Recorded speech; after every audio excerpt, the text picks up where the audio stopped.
compartilhar com vocês. E é uma palavra que, se o Senhor tiver misericórdia de nós, pode nos tornar pessoas melhores e pode nos fazer entender processos das nossas vidas que nós não entendíamos até então. Eu desafio você, abra sua Bíblia no livro de Reis, na verdade no 2 Reis, capítulo 4. É um texto que você conhece, mas talvez, certamente, o Senhor vai trazer luz sobre esse texto, e Ele vai trazer luz na mente, fogo no coração, como tem falado tantas vezes nosso querido pastor, o apóstolo Luiz Hermínio. 2 Reis 4:1 vai aparecer aqui atrás de mim, se você estiver sem a sua Bíblia, ou estiver desarmado aí. Eu vou começar. E havia uma mulher, e essa mulher era das mulheres dos filhos dos profetas. Então, ela foi e clamou a Eliseu, dizendo: Eliseu, o meu marido, o teu servo, morreu, e tu sabes que ele servia ao Senhor. E agora Eliseu, o credor, ele veio bater a minha porta, e ele quer levar os meus 2 filhos para também serem servos, mas não do Senhor, serem servos dele. Então Eliseu olhou para aquela mulher e disse: o que é que eu vou te fazer? Me diga uma coisa, mulher, o que você tem em casa? E ela respondeu: a tua serva não tem nada. Não, peraí, a verdade é que eu tenho lá uma pequena botija de azeite. Então disse ele: vai, pede emprestadas de todos os teus vizinhos vasilhas vazias, não podem ser poucas. Então entra e fecha a porta sobre ti e sobre teus filhos, e deita o azeite em que todas aquelas vasilhas couber, e põe à parte as que forem sendo cheias. Partiu, pois, dele, e fechou a porta sobre si e sobre seus filhos, e eles lhes traziam as vasilhas, e ela ia enchendo, e enchendo, e enchendo, até que sucedeu que, cheias todas as vasilhas, disse a seu filho: traga mais uma vasilha. Porém o seu filho disse: não tem mais vasilha alguma. E nesse momento o azeite parou. Aquela mulher então foi até o homem de Deus e o fez saber tudo o que havia acontecido, que Deus fizera. De maneira que o profeta disse: vende o azeite, paga a tua dívida, e tu e teus filhos vivei do resto. Amém. Então, irmãos, eu quero colocar algumas coisas, tentar descortinar algo acerca desse texto tão precioso, tão maravilhoso. A primeira coisa é que, não obstante o fato dessa história já começar de uma forma dramática, porque envolve a morte de alguém, envolve uma família vivendo dificuldades, essa história começa com um detalhe absolutamente interessante. O detalhe é: aquela mulher não era uma mulher não conhecida, mas diz que era a esposa de um dos filhos dos profetas. Esse é um detalhe interessante, porque em algumas versões você vai ver que não vai usar a palavra filho dos profetas, ou filhos dos profetas, vai usar a palavra discípulo. Eu fiquei intrigado com isso, eu falei: Senhor, mas é discípulo ou é filho?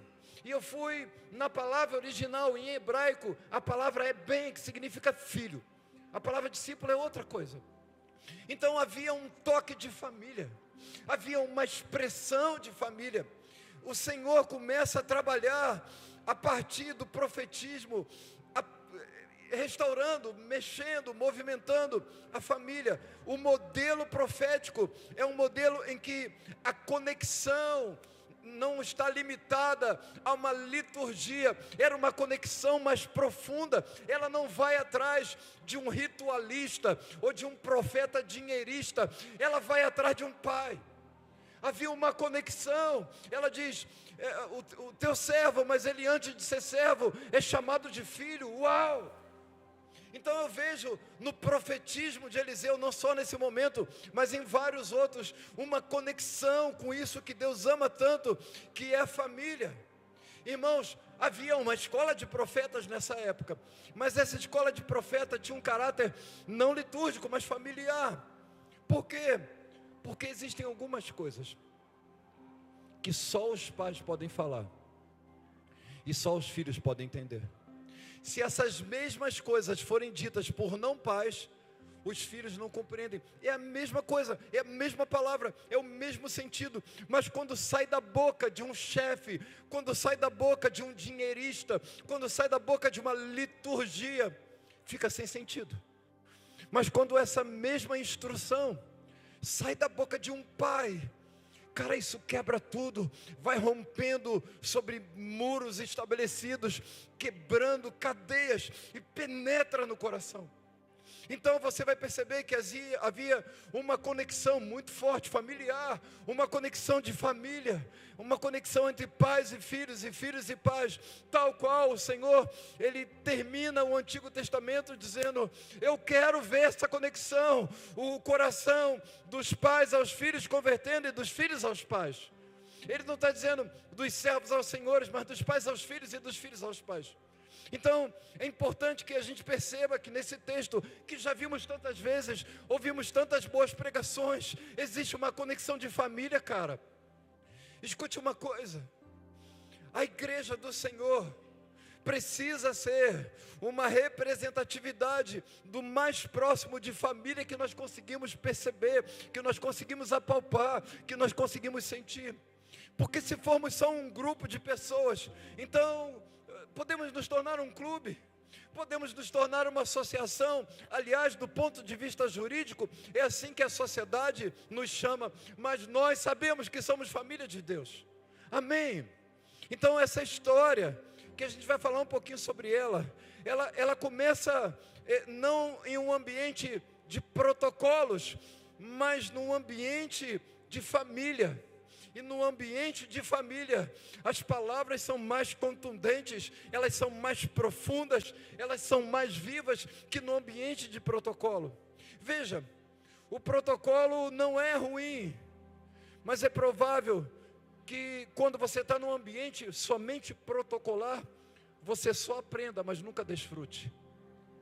Mas quando você está num ambiente familiar, alguns protocolos são até quebrados, mas o desfrute é maior. Eu tenho um neto, e toda vez eu falo isso.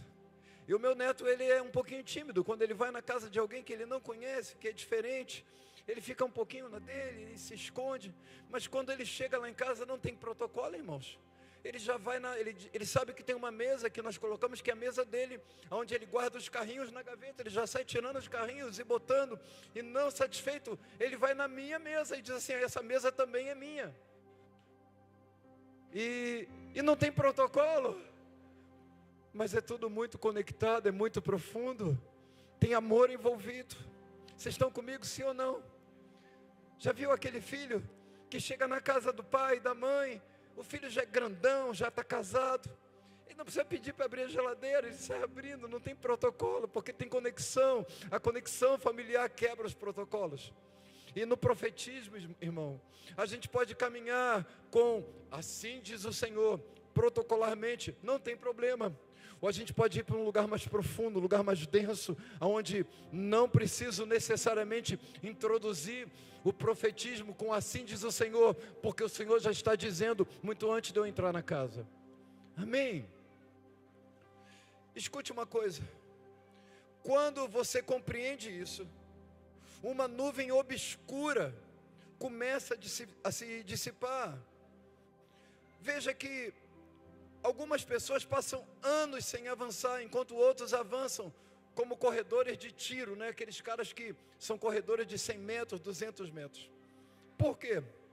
Porque você pode, num ambiente protocolar, irmão, dar o serviço, você pode dar a sua mão, você pode entregar a sua habilidade musical, você pode fazer todas essas coisas, mas tudo isso ainda é só protocolo.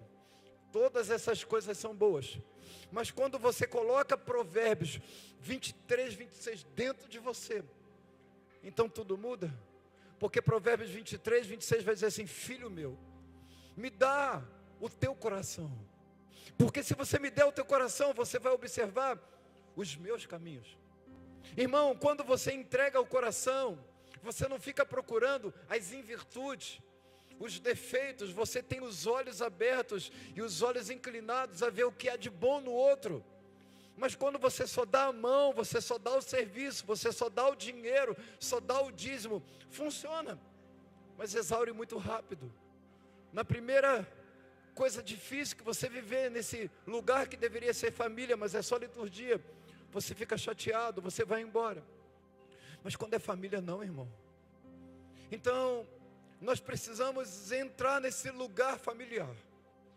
Não só família de sangue, mas família como igreja do Senhor, uma família de muitos filhos com a semelhança de Jesus, cujo o irmão mais velho já sabemos quem é. Amém? Irmão, entenda uma coisa, e eu preciso de delicadeza para falar o que eu vou falar, até porque isso vai ficar aí na nuvem. Nesse ambiente profético, nesse ambiente de profetismo, em que o protocolo não é a chave, mas a família é a chave, o dinheiro não é o fundamento. Aliás, irmão, entenda uma coisa, dinheiro é fundamental, mas nunca será o fundamento da igreja. Vocês estão entendendo? É claro que precisamos de dinheiro, então o dinheiro é fundamental, mas nunca pode se tornar o fundamento, a razão da existência da igreja. Veja, essa mulher, ela não tinha mais nada, e o que o profeta faz? Ele não despreza a mulher porque ela era pobre, porque ela diz, eu estou tão endividada que até os meus filhos vão ter que pagar a conta. O profetismo, irmãos, o profetismo de conexão, o profetismo em Deus, ele não despreza aquele que não tem. Ele não é profeta e voz só para quem tem muito dinheiro, ele é profeta e voz para quem não tem nada e para quem tem muito. Ele consegue andar nesses ambientes. O problema é que nós temos uma dificuldade. Ou nós somos treinados para andar num lugar de absoluta fartura, e quando vemos a escassez, corremos dela, ou nós somos treinados para andar num ambiente de absoluta escassez, e quando vemos a fartura, dizemos, tem pecado envolvido. Mas esse profeta, olha que coisa linda, irmãos, ele foi ter com, a mulher foi ter com ele, a viúva foi ter com ele, ele deu atenção para a viúva, ele profetizou, ele foi prático, ele deu instrução, amém? Mas esse mesmo cara, um dia recebeu um homem riquíssimo, chamado Naamã, ele levou muita riqueza para dar de presente para o profeta. Sabe o que Eliseu falou? Quero não. Então, Eliseu, nessa conexão profética de família, sabia relacionar com quem tem e com quem não tem, a hora de receber e a hora de não receber. Vocês estão entendendo isso? Porque, irmãos, isso faz toda a diferença. Nós não podemos desprezar alguém, o profético não pode desprezar alguém, porque aquela pessoa passa um momento difícil. Não pode desprezar alguém, porque o ano do carro dela é um ano de 20 anos atrás. O profeta também não pode exaltar alguém, porque chegou com um carro. Não, o profeta olha mais do que o bolso, ele olha para o que Deus quer tornar aquela pessoa.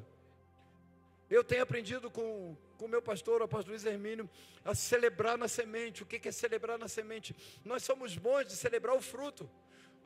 Fulano está frutificando. Mas quantos aqui caminham, me celebram, e eu celebro esses irmãos, caminhamos juntos, em que todos nós éramos ainda semente, e Deus foi abençoando, e agora os frutos estão vindo, mas a gente celebrou na semente quando ninguém via nada, quando não havia nada, quando era ali naquele lugar difícil, na rua Paraguaçu. Eu não quero nem descrever o lugar, por conta de que isso vai para a nuvem, vai para a internet, mas haviam pessoas que celebravam aquele tempo, celebravam aquela experiência, celebravam aquela conexão. A rua era de barro, eu vou falar, irmãos, o esgoto era céu aberto, mas havia celebração. Alguns daqueles irmãos entraram em lugares extraordinários do ponto de vista de crescimento. Deus me levou a lugares que eu nunca pensei que eu iria desfrutar. Então, o Senhor quer nos treinar para andar em lugares difíceis, em ambientes que parecem hostis, mas Deus escondeu sementes ali, como também quer nos levar a aprender a andar em lugares que tem fartura, que tem abundância. Não podemos desprezar um nem desprezar outro, precisamos reaprender as linguagens, porque parece que nós somos só de um dialeto, quando Deus quer que nos tornemos bilíngues. Nós precisamos aprender a entrar em mesas que talvez nós nunca sonhamos que estaríamos próximos a elas, e a entrar em outros lugares que nem mesa tem, onde as pessoas comem sentadas num banquinho de madeira, e ter a mesma conexão que temos nas mesas que aparentemente são ricas. Amém? Porque Deus não aprecia a partir do que você tem ou do que você não tem, mas Ele aprecia daquilo que Ele quer tornar você. E aquilo que muitas vezes você vê como semente, Deus vê como árvore frutífera. Amém? Amém, irmãos? Então vamos lá. Irmão, o profetismo, ele sempre vai ser prático. Ele vai ser prático, cara. Ele não vai ser aquela coisa só, não. Pode ser que envolva um certo mistério, pode ser que Deus faça assim, mas em geral o profetismo é prático, e ele te leva a lugares comuns. A gente acha que o profetismo tem que nos levar, a palavra profética, o ambiente profético, tem que nos levar a lugares extraordinários. Aliás, irmãos, me perdoe a franqueza, mas é tanta promessa de que você vai viver o extraordinário, que você vai crescer nesses 6 meses, que você não cresceu nos 6 anos. É tanta gente na internet vendendo curso de como ficar rico, e geralmente os caras que vendem o curso para ficar rico, não são, eles vão ficar ricos porque estão vendendo o curso que ele mesmo não sabe. Mas sem problema, é tanto disso. Mas Deus usa o profeta para levar aquela mulher para o lugar mais comum. O que é o lugar comum para aquela mulher? O lugar que ela passava mais tempo, na sua casa. Ele não pergunta o que você tem na sua empresa. Ele não pergunta, não, ele diz assim, o que você tem em casa? É como ele pegasse pela palavra profética aquela mulher e remetesse, jogasse aquela mulher de volta para dentro de casa. A simplicidade da casa. Então, em um momento de tantas promessas, de crescimento rápido, onde likes, parece que cada like vale $1, mentiras ornamentadas, vendidas como cursos práticos, que não são práticos, porque não tem praticidade, a voz profética entra com uma palavra simples, que te leva para o lugar mais comum, e transforma o comum em extraordinário. Irmão, não há nada mais extraordinário do que você ser um homem de Deus num lugar comum. Isso é incrível. Eu vejo alguns irmãos aqui, que têm uma vida dura, mas uma vida abençoada. Deus nunca prometeu que seria fácil, Ele prometeu que estaria com você diferente. Então, a vida muitas vezes é dura, mas você tem um bom amigo que vai contigo, e torna aquela vida dura, apesar de dura, numa vida leve. Porque a questão não está no cansaço, mas na leveza. Você pode trabalhar duro e ser leve como pessoa, porque é alguém que te coloca nesse lugar, e o profeta enviou aquela mulher para aquele lugar. Nós precisamos de homens práticos, irmãos. Homens que têm mais do que palavras misteriosas, homens que nos remetem, que nos arremetem a lugares simples, onde nós vamos extrair matéria-prima. Porque é nessa simplicidade que o extraordinário vai surgir. Mas onde estão esses homens? Onde está esse profetismo? Eu encontro, cai lá. Quando eu vou nas mídias sociais, eu te confesso que é difícil encontrar. Então eu vejo muitas lanchas, muitos helicópteros, muitos aviões, mas eu não vejo praticidade. Eu não vejo. Jesus é incrível, porque quando Pedro parecia que estava desviando do propósito, Jesus aparece na beira da praia, e ele põe uma mesa, cara. Mas não tem mesa. Na verdade, eu acho que ele fez um churrasquinho de sardinha ali na beira da praia, de tilápia, na beira da areia, e foi comer um peixinho com Pedro, cara. Que coisa linda, coisa tão simples. Talvez um prato que valesse hoje R$15, mudou de novo a vida de Pedro. Então, às vezes Deus vai esconder as viradas da sua vida no lugar mais improvável, porque o lugar improvável é o lugar simples, ou pelo menos o lugar que você julga improvável. Amém? Então, não despreze a sua simplicidade, não despreze a sua casa, porque o profeta perguntou: o que você tem em casa? Uau! Mas ele não perguntou o que você tem em casa somente, ele perguntou o que você tem. Então, o profetismo, ele não aponta para o que falta, mas ele te ajuda a enxergar o que já existe. Tem um tipo de profetismo, que é um profetismo negativo, que consolida o ruim, que diagnostica aquilo que todo mundo já sabe, mas ele não pergunta, vem cá, qual é o nível da sua necessidade? Não, ele diz assim, ok, você está dizendo que não tem nada, vamos ver se não tem nada. O que é que você tem? Ops, eu não tenho nada, mas lembrei, eu tenho uma botijinha de azeite. O profeta, é só isso que precisa. A matéria-prima, para isso que você busca tantos anos, Deus escondeu dentro da sua casa. Ela tinha uma botija de azeite. Então, entenda uma coisa. O Senhor não quer trabalhar com a tua falta, com a tua ausência. Ele quer trabalhar com um pouco que você tem. Porque para Deus basta uma semente do tamanhozinho de um grão de mostarda. E a Bíblia diz que uma vez que a semente rompe e arvora, até os pássaros buscam cuidado e abrigo naquela árvore. Vocês estão comigo?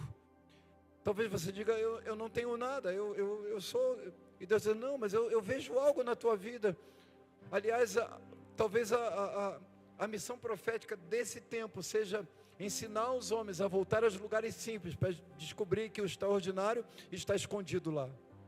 E não essa busca pelo extraordinário, acreditando que o extraordinário está escondido no extraordinário. Deus escondeu o extraordinário no simples. E o simples era dentro da casa dela. E de repente ela, é verdade, eu tenho alguma coisa, eu tenho lá um pouco de azeite. Aí o profeta começa a dar instrução, irmão, grava isso, porque isso é importante. O Senhor tem falado muito comigo que esses próximos dias, talvez os próximos anos serão anos de instrução. Irmãos, está se abrindo, enquanto todo mundo está dizendo que está ficando difícil, e está mesmo. Ao mesmo tempo, paralelamente, o Senhor está abrindo janelas de oportunidade. E aqueles que entenderem isso, que compreenderem isso, não vão ser mesquinhos, não vão ser ausentes, não vão ser desleais. Eles vão saltar por essa janela como campeões de salto de vara. E quando eles pousarem do outro lado, eles vão experimentar algo que nunca experimentaram.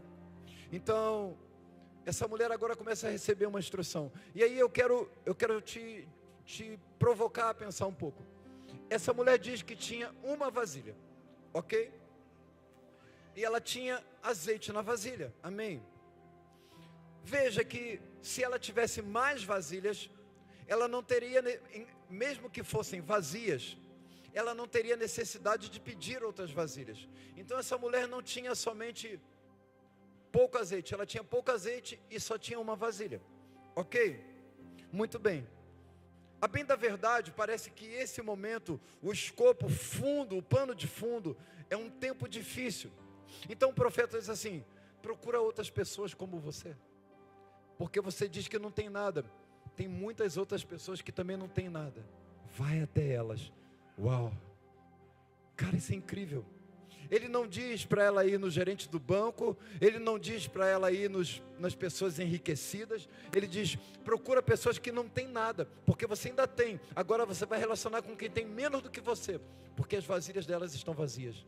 Meu Deus, não acredito que nesse tempo ter vasilhas em casa era como você ter panelas hoje, uma coisa fácil, todo mundo tem uma panela sobrando, que está lá jogada debaixo da pia, não. Nesse momento, me parece que ter vasilhas era tão precioso como ter o azeite. E ela vai de porta em porta. E o profeta estabelece uma medida. A medida é o coração dela. E ela começa a relacionar com quem não tinha nada. Você tem uma vasilha? Eu tenho, está vazia. Deixa eu ir em outra casa. Eu não estou usando mesmo, está vazia, toma aqui. E ela começou a ver a dor do outro. Cara, isso é incrível. Eu sei que as pessoas, vão dizer, alguns pregadores vão dizer que ela abriu uma empresa de azeite e tudo mais. Irmão, sabe o que eu acredito? Que todo mundo que emprestou uma vasilha para ela, teve a vasilha de volta com um pouquinho de azeite. As pessoas acreditam que viver viver do resto, ou viver daquilo que Deus quer que vivamos, significa comer tudo.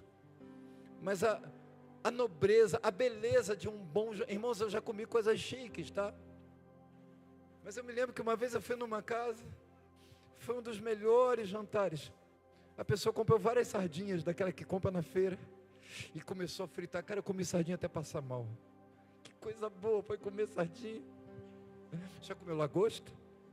A sardinha estava melhor que a lagosta. Então, aquela mulher começou a relacionar com quem não tinha nada. Mas o que você não pescou, o que você não entendeu, é que ela não relacionou só com quem não tinha nada. Quem não tinha nada começou a relacionar com ela. Deus foi consolidando. Se fosse hoje, diríamos que foi um evangelismo das panelas vazias, onde as dores foram compartilhadas e certamente a abundância também foi. Vocês estão comigo? Então, às vezes, Deus quer que nós paremos de olhar para a nossa dor. Diz assim: você está dizendo que está doendo? Olha para aquele irmão ali, cara, vai lá. Você vai ver que a dor dele dói mais que a tua dor. E você comece a aprender a partir da dor, para que você seja adestrado a dizer: posso todas as coisas naquele que me fortalece. Posso ter muitas vasilhas de azeite todas sobejando, e posso ter só uma vasilhazinha. Posso ter muitos amigos que são abençoados financeiramente, e tenho muitos amigos que ainda estão na caminhada, mas são muito pobrezinhos. Eu posso tudo isso, porque na verdade é o Senhor quem me permite poder, ou o poder está nele. Vocês estão comigo, sim ou não? Então, irmão, aqui não se trata de um crescimento volumétrico, de um crescimento empresarial. Pode até ser, no último momento, mas aqui se trata de um esticar dos elásticos relacionais. Deixa eu te contar uma coisa. A gente está aqui vai fazer 30 anos, né? Então, muitos garotos assim, que foram jovenzinhos, 8, 9, 10 anos, se tornaram homens adultos. 27, 30 anos, já estão tendo filhos, casaram. E é bacana, porque esses dias, um policial era um menino aqui na igreja, e se tornou um policial, e eu pensei: nossa, ainda bem que eu cuidei bem dele, tratei bem dele, porque agora ele pode me prender. Eu não ia imaginar que ele ia se tornar um policial. E ele era cara de feinho assim, sabe? Agora tá bonitão, tá... Aí eu olho para ele e penso: eu celebrei esse cara quando ele era um garoto de 12 anos. Eu não vou dizer o nome, mas eu me lembro que uma vez ele chegou para mim. Nós estávamos trabalhando na igreja, assentando tijolo, irmão. E ele com os olhos lacrimejando, ele falou assim: pastor, eu estou triste. E ele estava me ajudando. E eu falei: por que, fulano? Ele disse: porque eu tenho medo da gente perder isso, de estar junto. Isso, ele era uma criança ainda, ele não sabia expressar bem, mas ele disse: eu tenho medo de perder isso. Vocês estão entendendo? Sim ou não? Meus irmãos, isso é incrível. Nunca se tratou de quem tem ou de quem não tem, sempre se tratou de quem Deus ama. E eu vou te contar um segredo: Deus ama mais pessoas do que você acha que Ele ama. Deus os elásticos de amor, as cordas de amor do Senhor são muito mais extensas do que as que pensamos que Ele tem. Nós colocamos as nossas cordas de amor baseadas em quadradinhos chamados igreja, templo. Eu não tenho problema de chamar esse lugar de templo, de nave, e é claro, é uma igreja e é abençoada, mas eu amo quando alguém diz assim: vamos à casa do Senhor. Porque casa tem um sentido tão mais profundo, irmãos. Amém? Eu vou te contar uma coisa. A gente de vez em quando tem um lugarzinho lá em Penedo. Eu estou até tentando convencer a Cátia para a gente dar uma fugida semana que vem, mas ela está relutante. Eu falei para a Cátia assim: Cátia, vamos morar lá um mês. Ela falou: para quê? Você vai ficar chamando todo mundo para cá? Você não vai aguentar. Mas lá é interessante porque é um lugar é um lugar mais alto, então a temperatura tende a cair mais alguns graus. E você sabe, Carioca, 16 graus já é frio, né? A gente às vezes já pegou 9 graus lá em Penedo, 10 graus. Então a casa tem uma lareira. Ela foi feita por descendente de finlandês, então a casa é toda projetada para pegar o sol da primavera, o vento do verão, é uma coisa mais ou menos assim. É tão interessante que eu procurei estudar e a impressão que eu tenho que a frente da casa não foi feita de frente para a rua, mas a rua é que foi feita de frente para a casa. Parece que a rua veio depois do que a casa. A casa não se importou com a rua, ela se importou com os movimentos dos céus. Então a gente vai para lá. E agora não, agora a internet, banda larga, banda podre, tudo que é banda que tem lá. Mas no início, há 10 anos atrás, 9 anos atrás, a gente não tinha TV, a internet não pegava, então a gente ligava a televisão. Qual era a nossa televisão? A lareira. A gente acendia o fogo. Irmãos, não, a lareira não liga, né? A gente acende. Vai ligar a lareira? Não, você acende. Aí a gente acendia a lareira. Aí quando eu via, estava eu na minha cadeira de velhinho, de balanço, os meninos do meu lado, né? A Kátia, e todo mundo olhando para a lareira, assim, ó. Olhando para o fogo.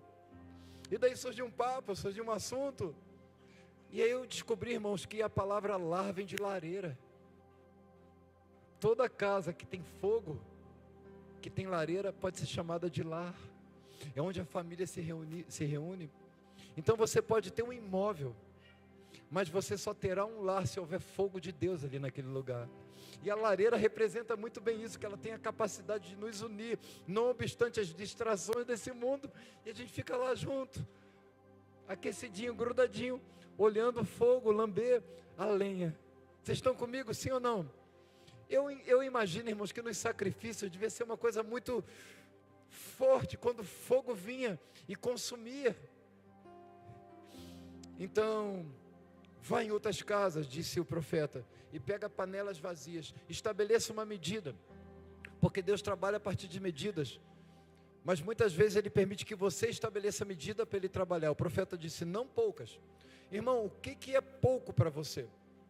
Porque o que é pouco para você pode ser abundante para outro.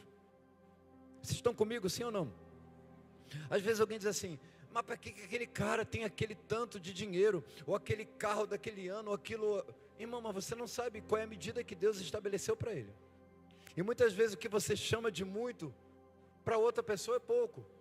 E o que você chama de pouco para alguém, pode ser muito. Então a medida de pouco e muito varia muito de acordo com o propósito que Deus tem para você.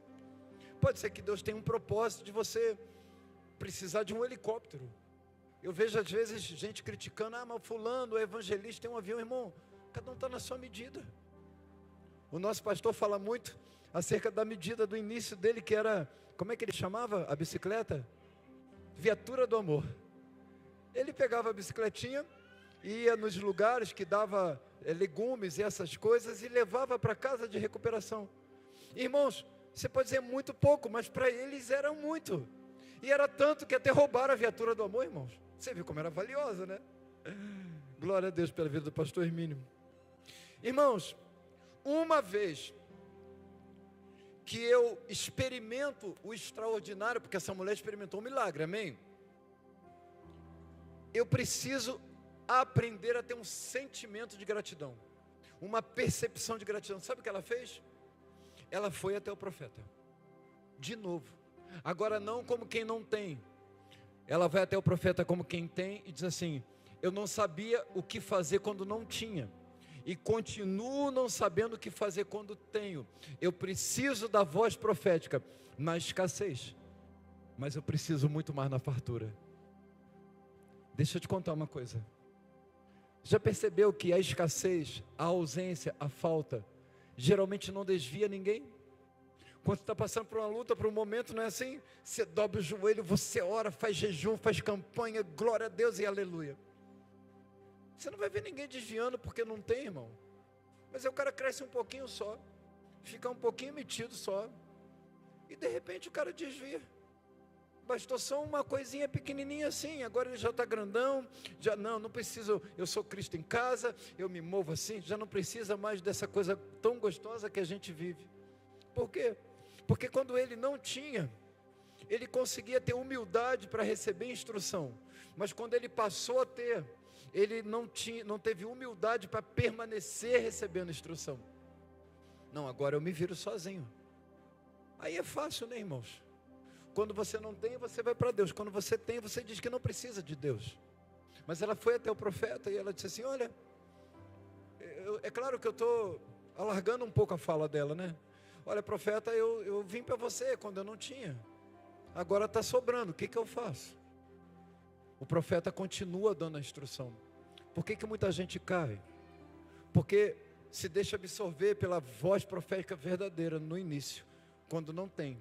Mas quando passa a ter só um pouquinho, tudo que não quer ouvir é a voz profética. E aí a pessoa se arrebenta todinha.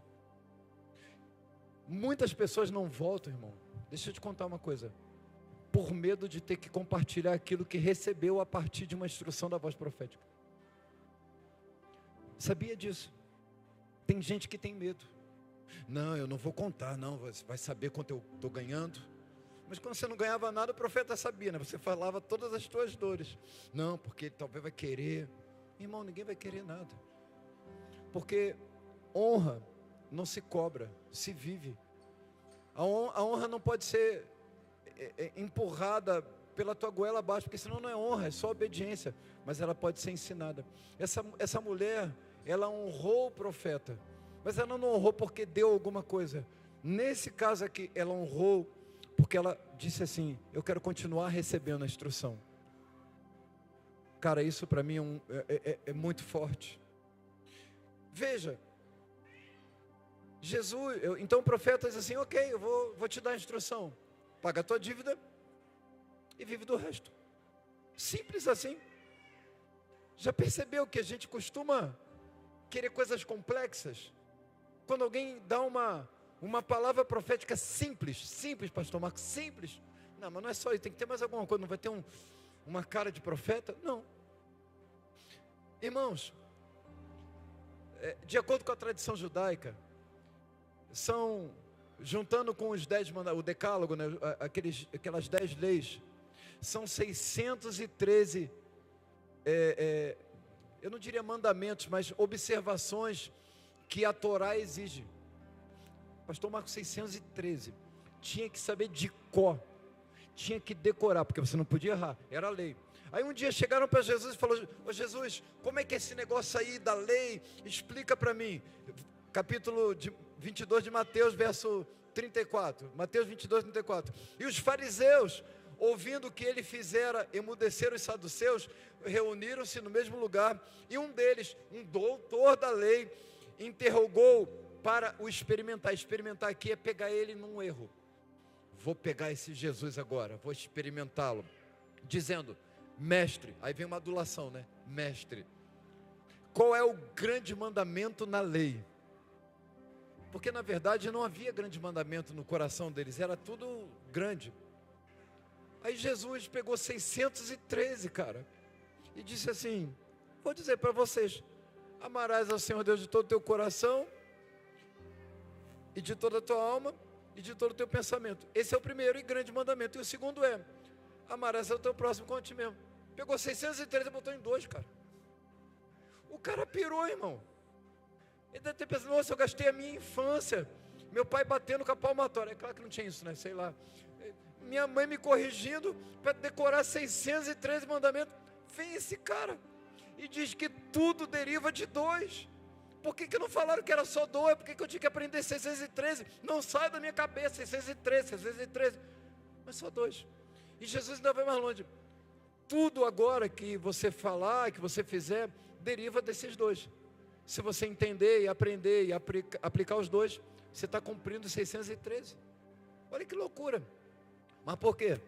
Porque a gente acha que tudo que é complexo é profundo. Irmão, Jesus não veio para trazer complexidade, Ele veio para trazer simplicidade, Ele veio para simplificar a tua vida. Ah, mas é porque o simples, irmão, o simples de Jesus é mais profundo de qualquer complexidade teológica dos homens. Porque Jesus, na sua simplicidade, tocou o que nenhum homem que quer estudar a Deus conseguiu tocar, tocou o coração. Por quê? Porque você pode até estudar, irmãos, estudar é bom, mas Deus não se estuda, Deus se prova.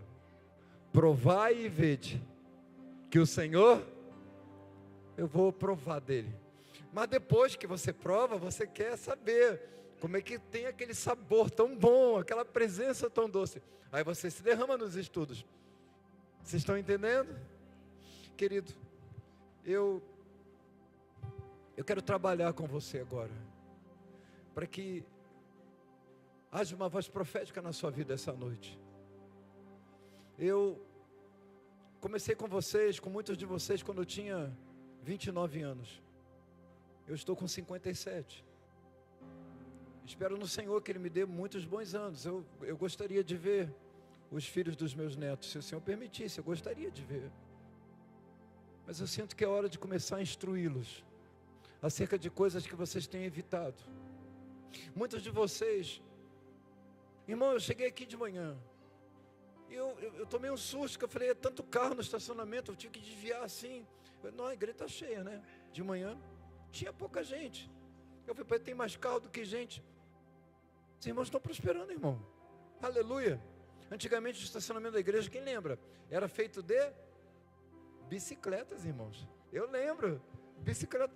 Agora tem irmão que diz, não, hoje eu vou com esse carro, amanhã eu vou com outro, esse daqui é o de passear, esse daqui não pode pegar chuva. Aleluia, amém.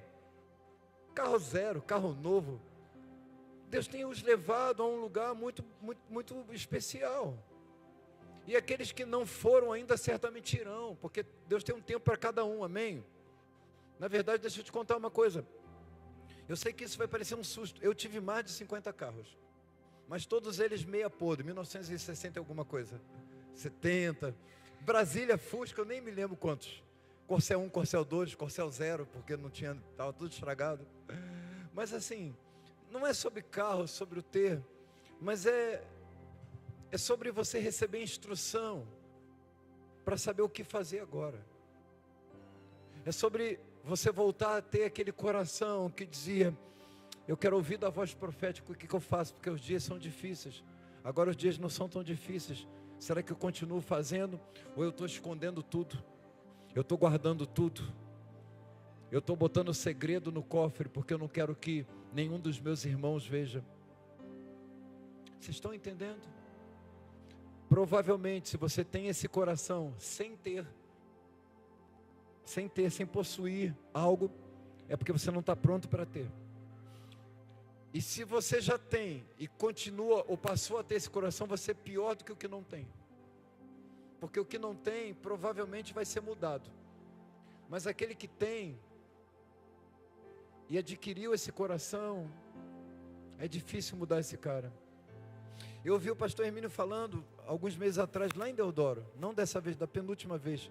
Eu acho que foi em Deodoro, mas enfim, eu ouvi ele falando, ou no Recreio, em algum lugar, que quando um brasileiro vai para os Estados Unidos, ele leva mais ou menos 2 anos para aprender com fluidez a língua, o inglês. Se ele não aprende em 2 anos, ele provavelmente nunca vai mais aprender. Ele vai aprender a se comunicar, ele vai se virar, ele vai dizer, mim quer água. E quem vai ouvir vai dizer, nossa, tem um índio aqui, mas ele sabe falar. Mas a fluidez, ou você aprende, ou você diz não e não aprende mais. Sabe o que me assusta? São irmãos que parece que estão há 10, 20 anos e decidiram não aprender e continuam caminhando nos rudimentos da fé. Mas eu conheço o meu Jesus. Ele pode mudar essa lei do aprendizado da língua, de maneira que você pode entrar num lugar honroso, você pode entrar num lugar de nobreza. Deixa eu te contar uma coisa, irmão, assim, tem umas mesas que são bonitas, né? Tampo de vidro, às vezes tem umas coisinhas douradas, assim, já viu? Às vezes é umas coisas assim, e tem umas cadeiras, umas poltronas. Esses dias eu vi, aquele é bonito demais. Mas qual é a beleza da mesa? É com quem você come, não é a mesa em si. A beleza da mesa não é necessariamente o tampo da mesa ou o prato requintado, mas é com quem você desfruta aquele prato. Eu e Kátia temos um costume,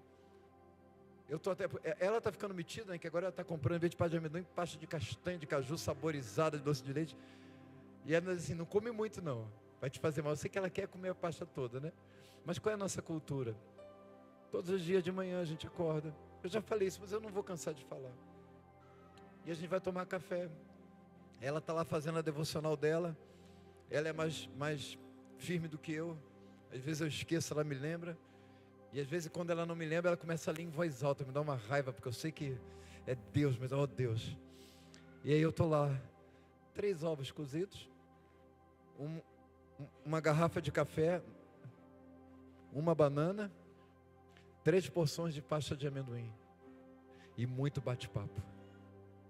Aí de vez em quando eu sou pecador mais do que ela, né? Às vezes quando dá aquela coceirinha de pegar no celular, a gente tem esse momento, né? Dá para largar o celular? Aí eu olho para ela assim e digo, nossa, que raiva que ela está certa. Então não é o que você come. Não é, irmão, ovo cozido, irmão. Pasta de amendoim sem sabor, Marco. Natural, daquela insossa que dá gruda no céu da boca. Banana e café preto. É a nossa alegria. É o melhor momento que nós temos do dia. Depois entra na correria e a gente nem vê. Mas o café da manhã, irmãos, eu quero te chamar para a mesa. Eu quero te levar para esse lugar extraordinário que está escondido dentro da simplicidade da sua casa. Eu quero dizer para você que independente do que você tem, o Senhor quer sentar à mesa com você. Seja uma mesa que parece rica, seja uma mesa que parece que só tem um pouquinho de azeite. A alegria é sentar à mesa. De que adianta você construir um castelo e olhar para o lado e perceber que só existe você naquele castelo, que todos se foram?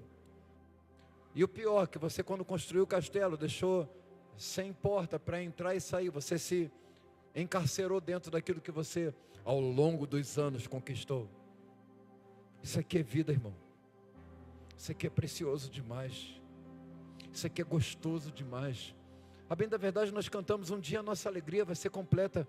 Mas eu já posso dizer, como é bom e quão suave é viver junto com vocês.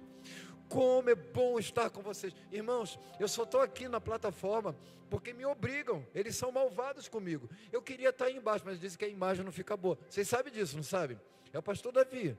O pastor tem que pregar da plataforma. Mas eu quero estar com vocês, irmãos. Eu quero estar andando, olhando nos olhos. Aqui eu estou todo... Não posso errar nas palavras, né? Que tem filmagem. Mas é gostoso quando não tinha, né? Mas tem que fazer, tem que fazer. Vocês entendem isso, sim ou não?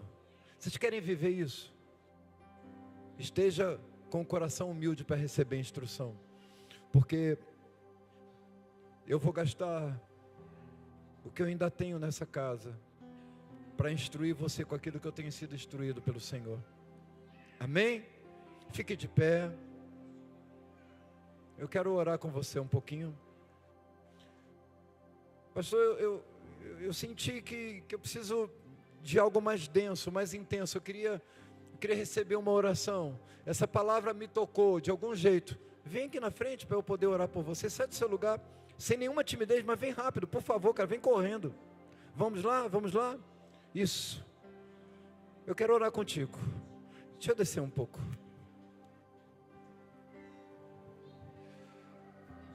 Eu entendi o que você falou, pastor, eu quero viver isso. Eu quero entrar nesse lugar.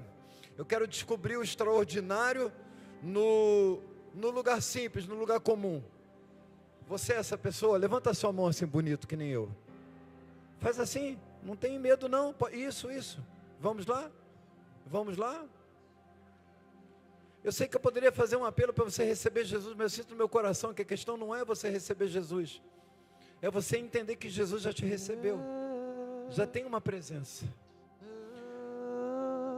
Senhor, em nome de Jesus, eu tenho os meus irmãos aqui, uma família preciosa que o Senhor me deu, pessoas tão queridas, mas eu também sei que muitos deles estão vivendo os seus dramas de, parece que o credor está batendo na casa e quer levar a herança, quer levar o legado que são os filhos. Mas nós entramos agora com a palavra profética, e a palavra profética é uma pessoa, se chama Jesus, para declarar libertação na vida desses irmãos, para repreender o credor, de maneira que uma abundância divina venha, saúde divina venha sobre eles, sobre todos nós, que a tua graça, o teu poder, a manifestação da tua pessoa, seja a manifestação nas nossas casas, Nós queremos viver isso que vivemos tão bom, Senhor, nos domingos pela noite. Mas ajuda-nos a transferir isso para as segundas-feiras pela manhã, à tarde, à noite, para as terças, quartas, quintas, sextas e sábados, para todos os dias. Não nos deixa, Senhor, dependente de termos um anabolizante no domingo e sermos frios o restante da semana. Eu bendigo você agora. Eu abençoo a sua vida, no nome de Jesus. Eu abençoo a sua família, assim como bendizemos o ventre de Lígia. Eu bendigo você na semente ainda. Você não entendeu que nós estávamos celebrando aquilo que um dia será um doce chorinho, um correr pelas igrejas, pelos corredores, uma criancinha linda, mas nós celebramos a semente ainda. Por quê? Porque nós cremos que veremos o fruto. Talvez você esteja com dificuldade de celebrar a semente, mas eu te desafio, te convido a celebrar a semente hoje. Amém? Que o Senhor te abençoe e te guarde. Que o Senhor faça resplandecer o seu rosto sobre ti e tenha misericórdia de ti. Que o Senhor sobre ti levante o seu rosto e te dê a paz. Deus te abençoe, homem e mulher, menino, menina. Quero Deus dizer para você, te abençoe. que você que é aqui do Deus Rio te de Janeiro, do estado do Rio de Janeiro, da cidade do Rio de Janeiro, ou da cidade de Belford Roxo, você que é fluminense ou carioca, que está aqui por perto, você vai ser muito bem-vindo. Nós queremos te conhecer, te dar um abraço, te dar um beijo e orar pela sua vida. Amém? Nós precisamos estar no caminho da unidade, reconhecendo a diversidade dentro do corpo, que é para edificação. Quando um edificador se levanta, as pessoas começam a se levantar junto com ele. Mas é uma palavra que me incendiou de ontem para hoje, e eu preciso compartilhar isso com vocês. Entra num lugar de unidade, de congregar, que você vai estar a menos um passo de receber poder contra principados e potestades. Deus abençoe você, Deus abençoe a sua casa, Deus abençoe as pessoas do seu entorno, Deus abençoe os seus amigos, sendo você um Jó ou não. Deus abençoe as pessoas que te amam e até aquelas que não te amam tanto, mas que a graça, o poder e o favor, a bênção de Deus estejam com vocês, com as suas famílias, com os seus filhos, maridos, com o seu entorno, com os seus vizinhos, em nome de Jesus. Deus te abençoe.